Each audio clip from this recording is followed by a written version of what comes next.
I want to show you how to change some disc brakes. This is a 2013 Chevy Cruze, but most disc brakes are very similar. So if you get the basic concept of how everything goes together and comes off of there, then you can pretty much change disc brakes on anything. So the first thing we want to do is jack the car up. So we're going to look underneath it and find the jack points.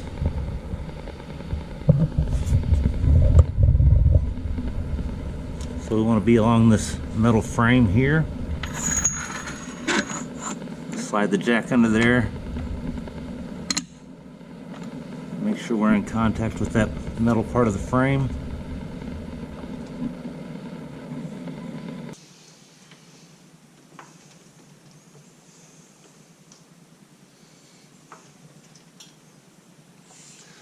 I just want to jack it up a little bit to take some of the pressure off the tire, but I don't want the tire completely up off the ground, so I can loosen these lug nuts up.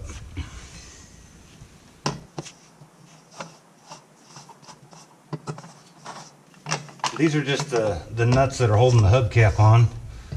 These aren't the actual lug nuts. The lug nuts will be underneath the hubcap there.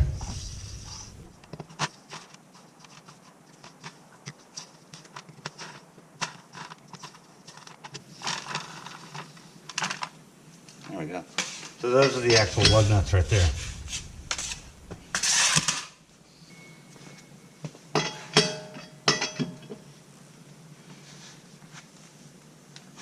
So I just want to break these loose for starters. I don't want to take them all the way off yet. I'll wait till I get the tire jacked up completely off the ground before I take them all the way loose.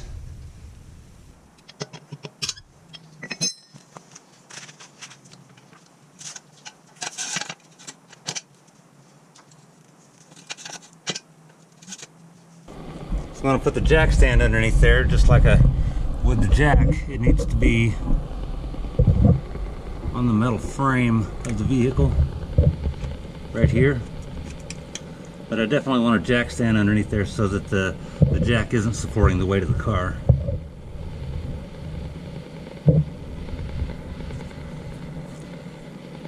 So once I get the jack up in place, I'm going to lower the jack down just a little bit and ease it onto that jack stand.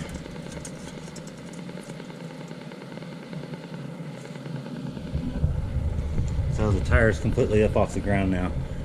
So I have a jack stand in place, and all of the weight of the car is sitting up on top of that jack stand. Now I can take the lug nuts and the tire off.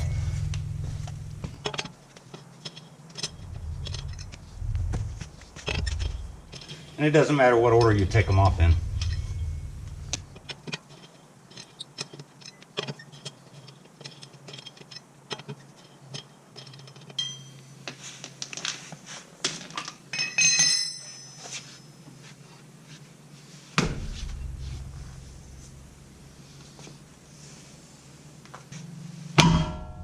Sometimes those tires can be a little stubborn. Just give them a little encouragement and they'll pop right off.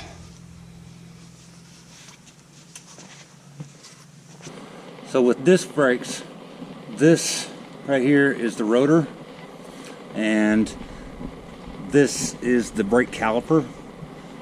The brake pads themselves are this part right up in here that rubs up against the rotor. So those wear down over time and get thin and need to be replaced. So the way you pull the brake pads off is you have to remove two screws. There's this one on top, and then another one on bottom right here on the back side. So we've got the one on top here and the one on bottom here. We're going to take those screws out, and that'll let us remove this entire brake caliper right here. With this particular vehicle, these screws are a 10mm wrench, so I'm going to take those out.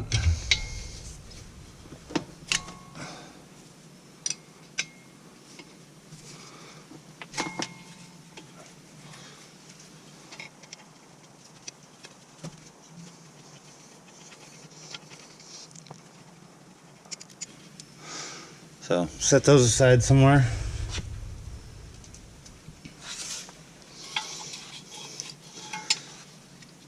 And now this whole brake caliper will come off.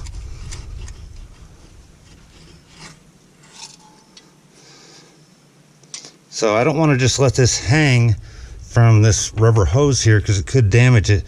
So I'm going to get something to prop this caliper up on and let it sit on that. Or you can set it up in here for now, just so it's not hanging off that rubber hose there. So these brake pads just slide out of there.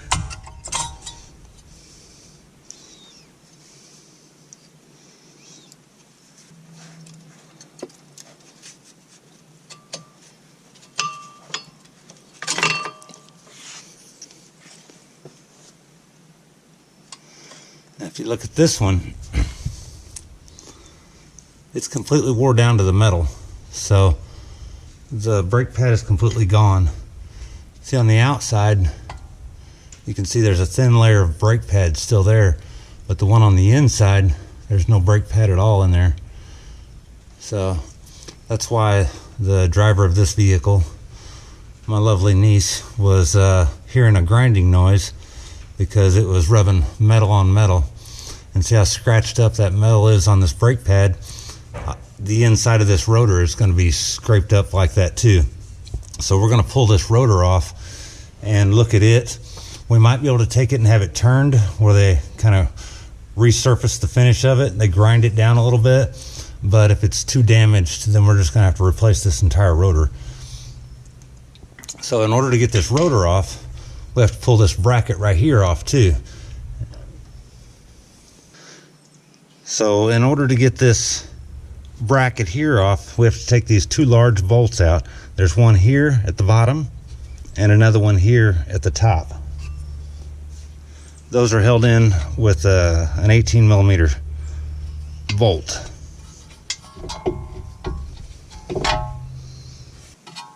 Now these bolts are going to be a lot harder to get out than these first two small ones that we pulled out there. So you might have to get a bigger wrench or a breaker bar or something on there to break those loose.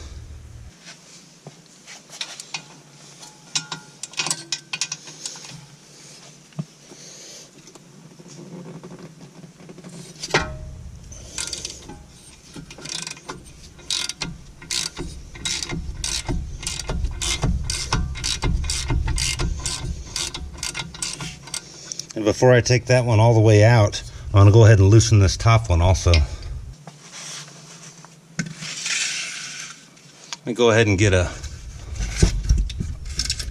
block to set this caliper up on so it's not hanging by that hose, but it's still out of my way.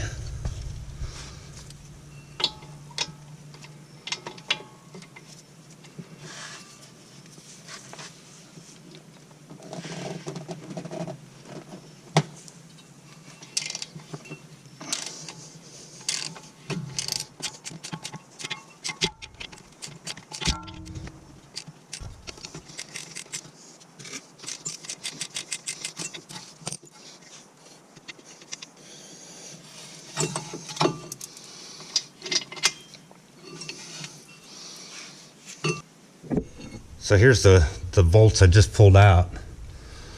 You can see those in comparison to the first two I took out. See, they're a lot bigger. So those two right there are the ones I just now took out, and they fit in these larger holes here. And then what holds so these bolts hold this bracket on, and the smaller bolts actually hold the brake caliper in place onto this bracket here.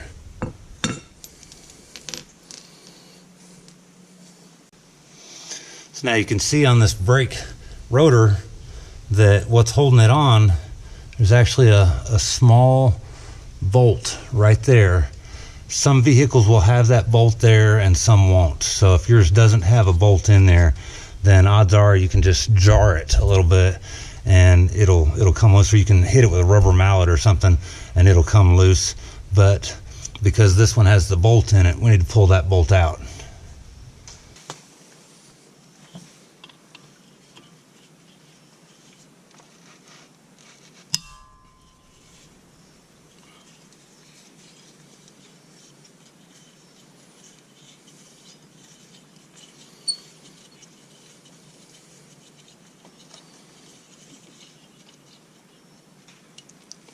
Save that with the other bolts.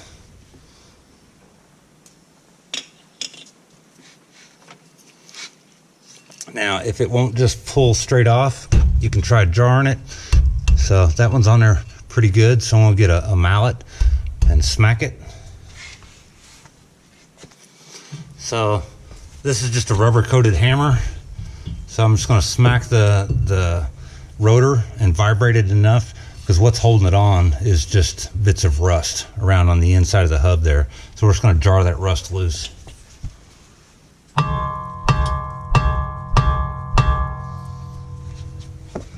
See the rust fall into the ground as we do that.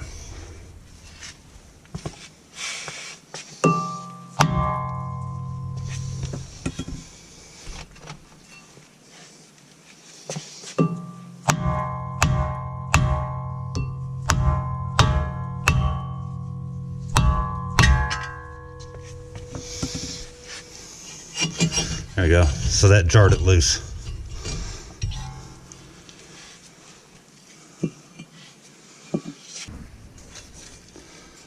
So now if you look at the inside of this rotor, if you can see those grooves cut into it, it's supposed to be smooth. Like this side here, this is the outside, and the inside of it, there's grooves all cut in it. From that where that brake pad wore out on the inside and it was rubbing metal on metal. So as bad as this rotor is, they probably won't be able to turn it, and we'll end up having to buy a new one. But they can actually put a set of calipers on it and see how thick the metal is in here, and see if there's enough metal on it to salvage this rotor, or if we just have to get a new one. Hopefully it can be turned, because having them turned only cost about $10 to $20 a piece, but a whole new rotor could be anywhere from $40 to $70 a piece on a vehicle, and higher on larger tires and trucks. So now I'm going to take the one off the other side.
See, you can also take this bracket off right here, and the brake pads will still be in there.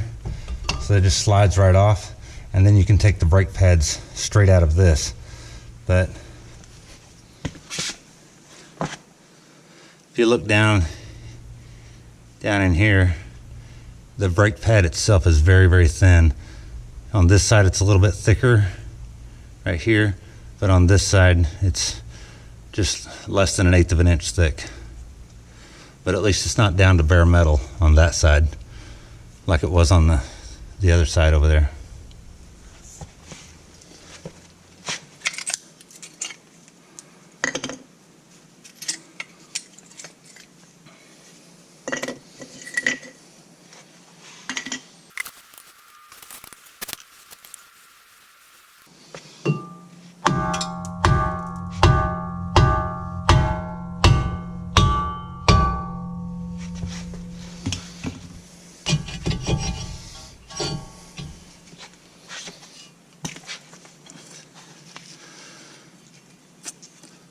So this front side has some grooves on it, not horribly bad. The back side, you can see where the brakes weren't rubbing consistently over the width of the rotor, because it's just the shiny metal through a narrow part of it. So these brake rotors may actually be warped a little bit. So we'll just have them checked with set of calipers at the auto parts store and take their advice on whether we should replace them or if we can have them turned.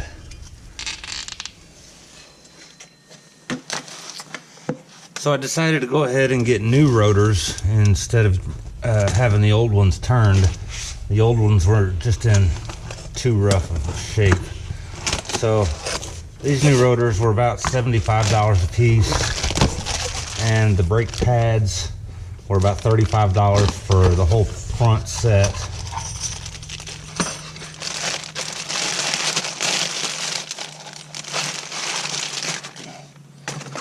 So yeah, that looks a lot nicer than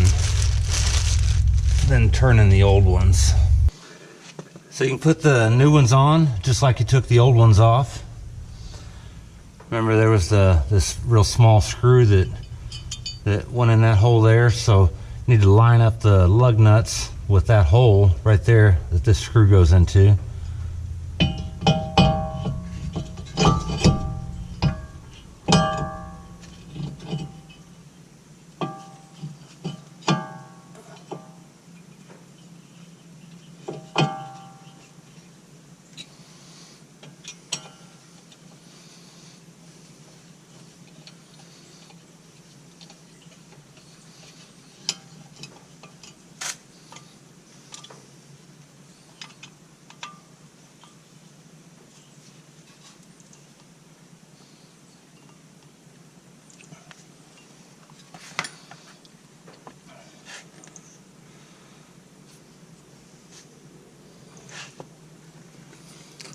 I put this bracket back on.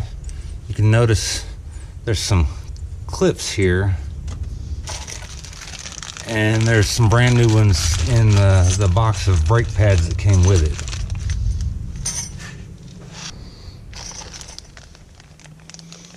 So I'm just gonna open up this bag of clips.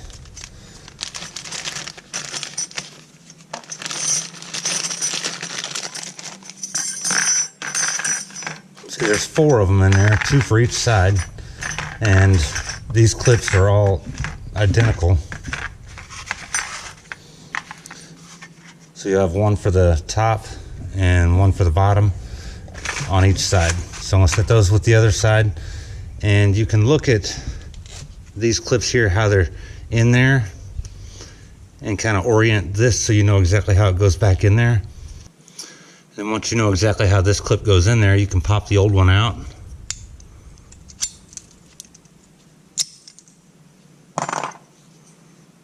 And then put the new one back in its place there.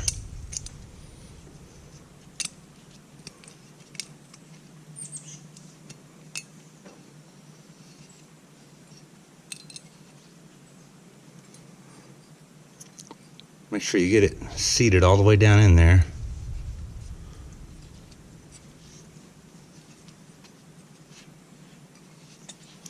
And flip it around and do the same thing with the other side.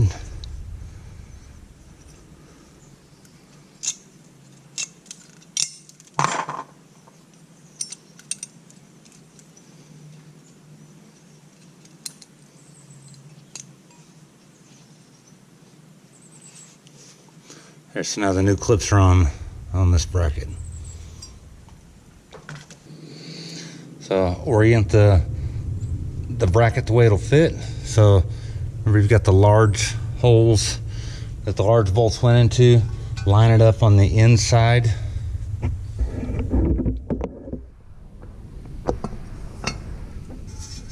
You see that hole right there is the top one,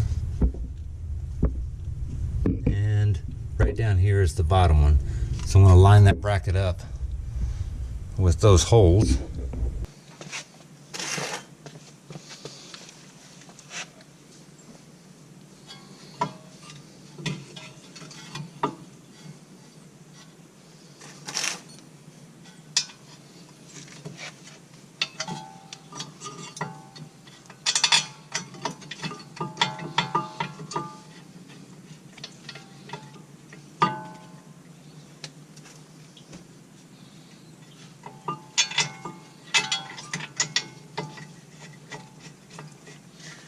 Make sure you get both of them started before you tighten either one of them down. because you don't want to get one real tight and then not be able to even get the other holes started.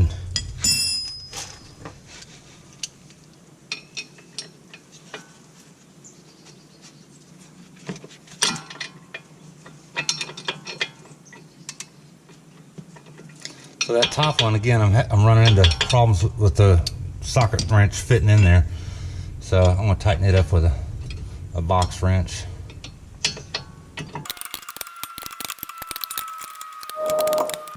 Just going to get that first one snug, and then I'll snug up the bottom one, and then I'll tighten them both up.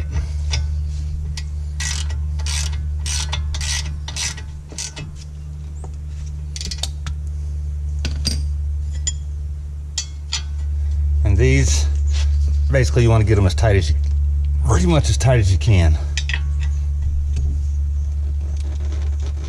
There we go.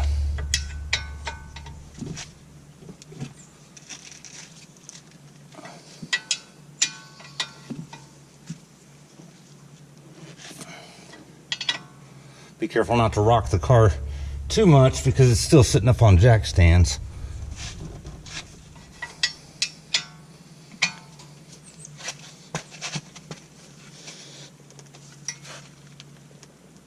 There we go. That's getting tight. So now I'm going to open up the brake pads.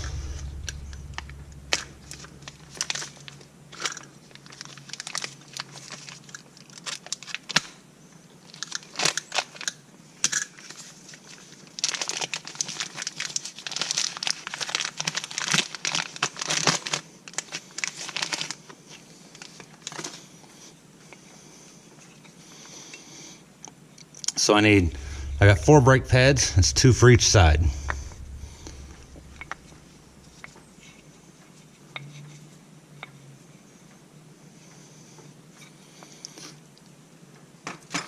See how much thicker this brake pad is than the old one? So here's the old ones on the left side, and here's the new ones on the right. You can see how much more material, braking material there is on the new ones than on the old ones. So the way these brake pads work is they sandwich onto that rotor right there and press it and stop the wheel from turning. So this caliper here, see if you can see it. Right here is a piston, and whenever you press on the brakes, the hydraulic fluid or the brake fluid comes through the brake line and pushes this piston in, which sandwiches these brake pads, and the rotor fits down in here. So as you push on the brake, that piston closes those together, and that's what stops the vehicle. Now the problem you're going to run into, so I've got these old brake pads on here now, and you can see that a lot of the material is worn away.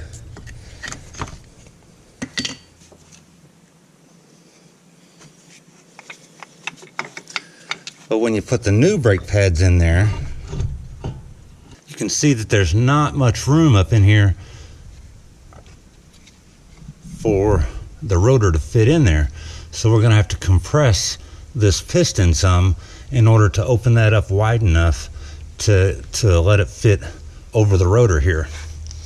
Now the trick to opening this rotor up is you don't have to bleed the brake lines in order to compress that. All you have to do is open up the hood and take the cap off of the brake fluid container where you add brake fluid to it, the brake fluid reservoir. Take the cap off of it,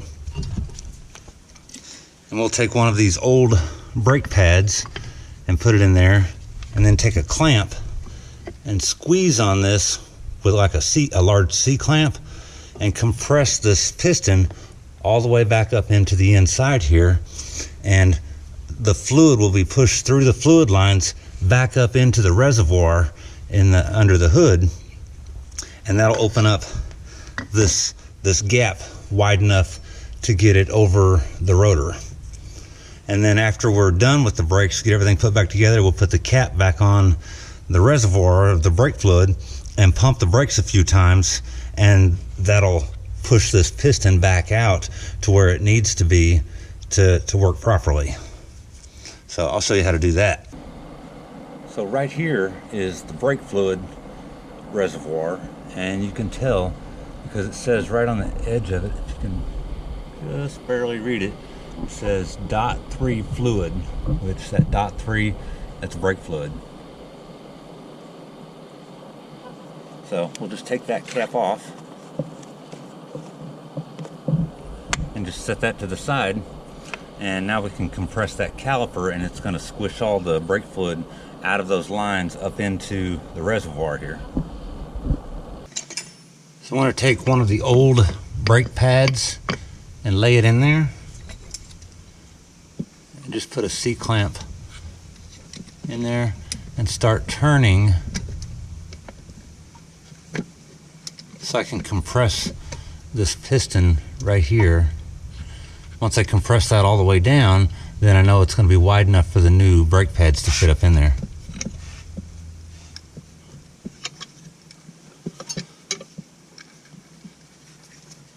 It's going to turn slow because what you're doing is pushing that brake fluid through the lines back up into the brake fluid reservoir. So just let it go slow, but keep some steady pressure on it, and it'll push it up in there.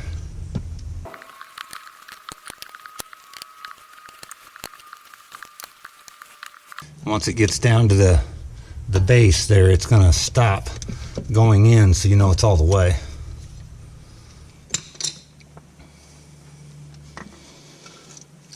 So now you can see this piston here is pushed all the way up inside that rubber gasket.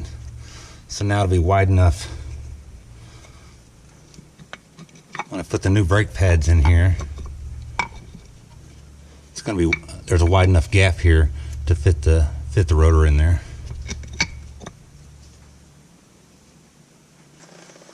One more thing I wanted to point out is on some of these brake pads, see this metal tab right here on the edge? What that's for is as the thickness of this brake pad is worn down, then that piece of metal is going to start rubbing on the rotor itself, and it's going to cause a loud squeak, and that's to let you know that your pads are worn down far enough that you need to replace them, and that'll keep you from getting them worn down all the way to the metal and grinding metal on metal and having to replace the whole rotor. So if you hear a loud squeaking in your brakes, it's this tab that's rubbing. But if you hear a loud grinding in your brakes, then that pad is all the way worn down, and it's grinding this whole metal plate here on the metal of the disc brakes. So I'm going to go ahead and put these brake pads in this bracket. So there's a tab here that I need to fit in this slot right here. Then there's a tab on the bottom that I need to fit in this slot right here. So I got to slip it down in behind that bracket.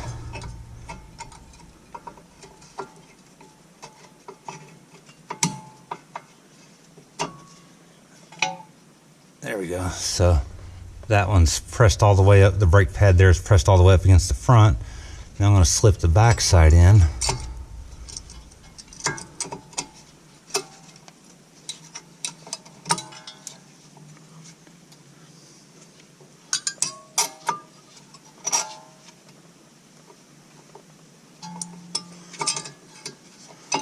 Sometimes you just have to kind of wiggle it around till you can feel that it's in the right slot and press on it. See, like right now it's not all the way in on the back side there because I've got a gap right down here. I'm up tight here, but I got a gap there, so I need to make sure to get that bottom in.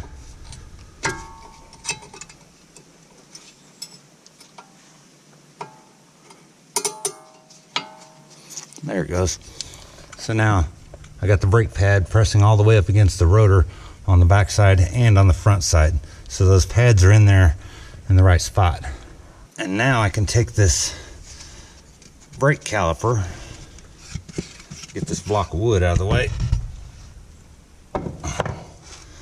take this brake caliper and slip it right down over the brake pads. Notice how this bolt is sticking out too far to let it pass down in there.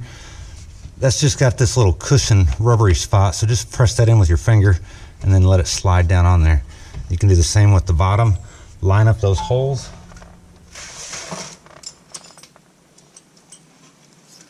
And find your 2 small bolts.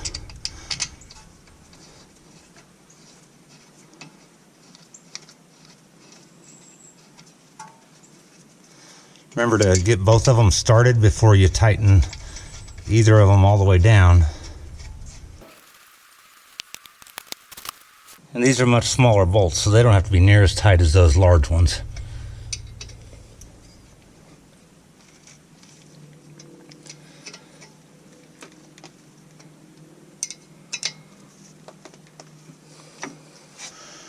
So this side's done. Now I can go ahead and put the tire back on this side.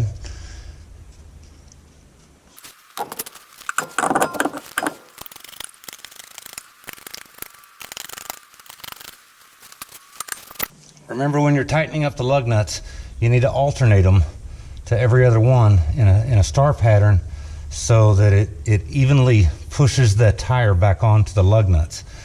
If you work your way around in a circle, it could potentially put the tire on crooked. So we're gonna work our way around in an alternating kind of a star pattern. Here, here, here, back over here, and then back down here. And notice when I try to put pressure on it, it's turning the tire. So I'm just gonna get them snug. And after they're snug, I'm gonna jack the car up a little bit.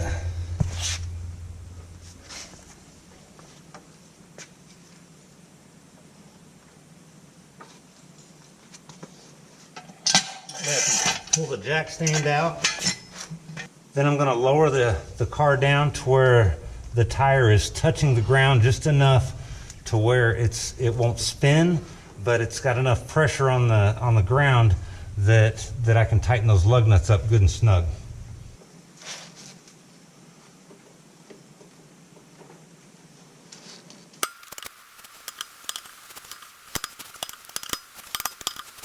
Notice how when I put a lot of pressure on it, it still rotates that tire a little bit because that tire is just barely touching the ground.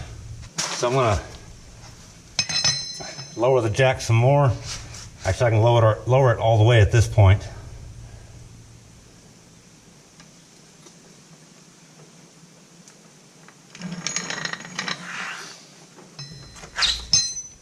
And now I can tighten these lug nuts up the rest of the way.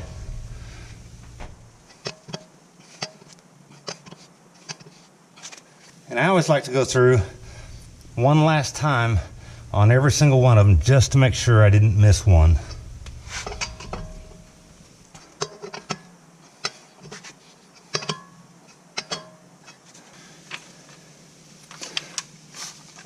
Get this hubcap back on. So here's the valve stem here.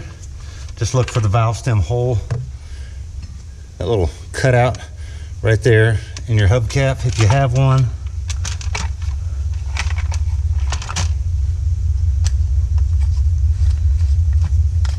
I'll get them all started finger tight. Just started with my fingers and then go back and snug them up with the lug wrench. Now you don't want to snug these up too tight with the lug wrench because those are just made out of plastic and they will break. So once they're snug with the wrench, don't go any further so you don't break it. Those hubcaps, most hubcaps nowadays are just made out of plastic.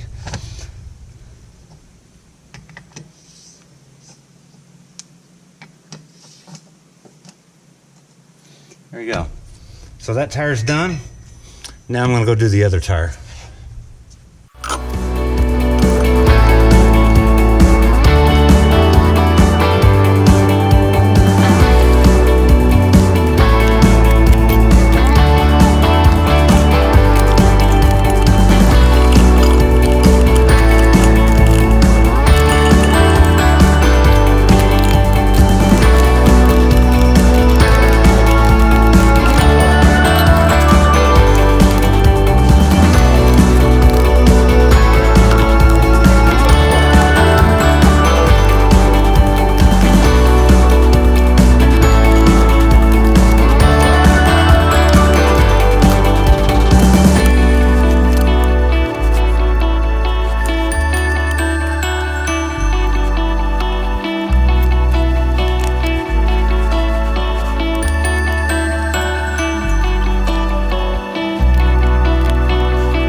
after you get the tires back on, notice how the brake fluid is pushed up a lot higher now than it was when we first took the cap off.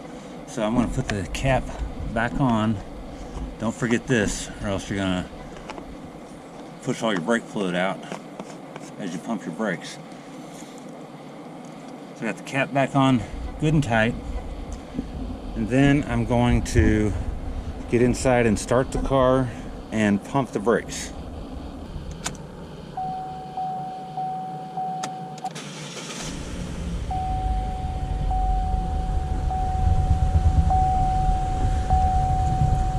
Now watch, the first time I pump the brakes, they're going to be real soft and pretty much go all the way to the floor. See how far down they went, all the way to the floor?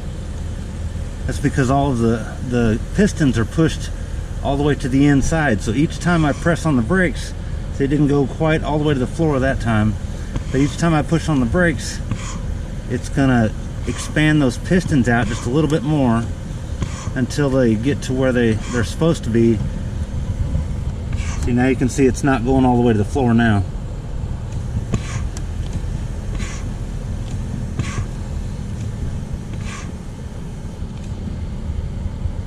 Now we're going to take it out and drive it, make sure the brakes are good before we call it finished. Works just like it's supposed to.